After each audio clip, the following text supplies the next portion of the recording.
Olá! Hoje a nossa análise mergulha em 1 Reis, capítulo 12.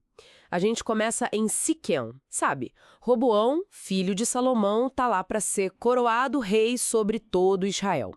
Só que as tribos do norte chegam com Jeroboão, que tinha voltado do Egito, e apresentam uma condição. Isso. Basicamente eles falam, olha, seu pai pegou pesado com a gente, né? Provavelmente falando do trabalho forçado, dos impostos altos para as obras de Salomão, e o pedido é direto. Alivia essa carga aí e a gente te serve. Né? Assim, o primeiro grande teste para Roboão num reino que já estava, digamos, estremecido. E Roboão pede um tempo, 3 dias para pensar. E olha que interessante, ele busca conselho em 2 grupos bem distintos. Primeiro, ele vai nos anciãos, aqueles que serviram com o pai dele, Salomão. Exato. E o conselho deles é muito sábio, né?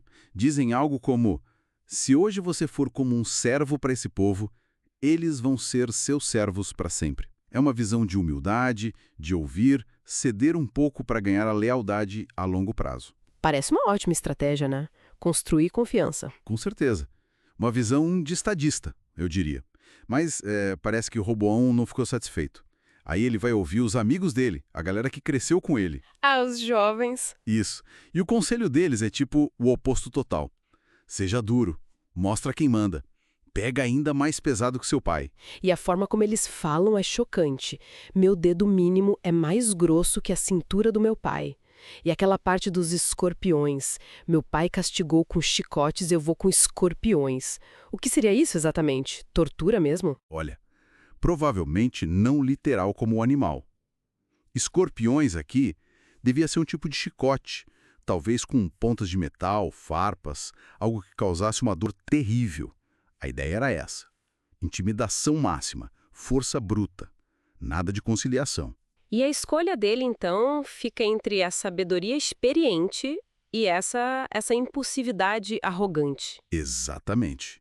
É o ponto crucial. E, puxa vida, ele escolhe o caminho da arrogância, ignora os anciãos e segue os conselhos dos amigos.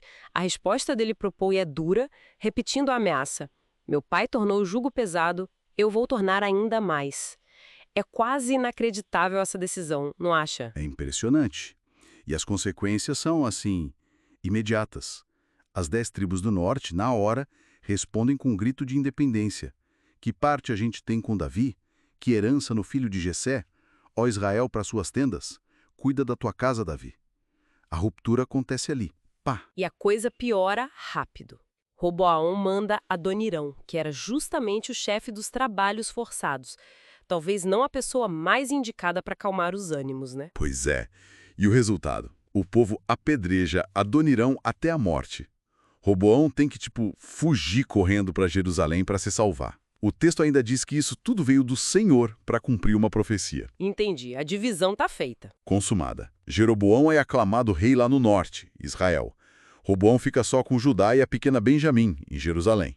Ele até tenta juntar um exército para retomar tudo na força. Mas aí vem uma mensagem divina pelo profeta Semaías dizendo: não lutem contra seus irmãos, porque isso veio de mim. Fim da linha para reunificação. E agora o Jeroboão, como rei do norte, precisa se firmar, né? Precisa. Ele começa fortificando cidades importantes, como Siquém, Peniel, mas logo ele percebe um problema estratégico e religioso. Qual seria? Ele pensa, bom, se esse pessoal continuar indo para Jerusalém adorar no templo que está lá no território do Roboão, o coração deles pode voltar para o rei de Judá.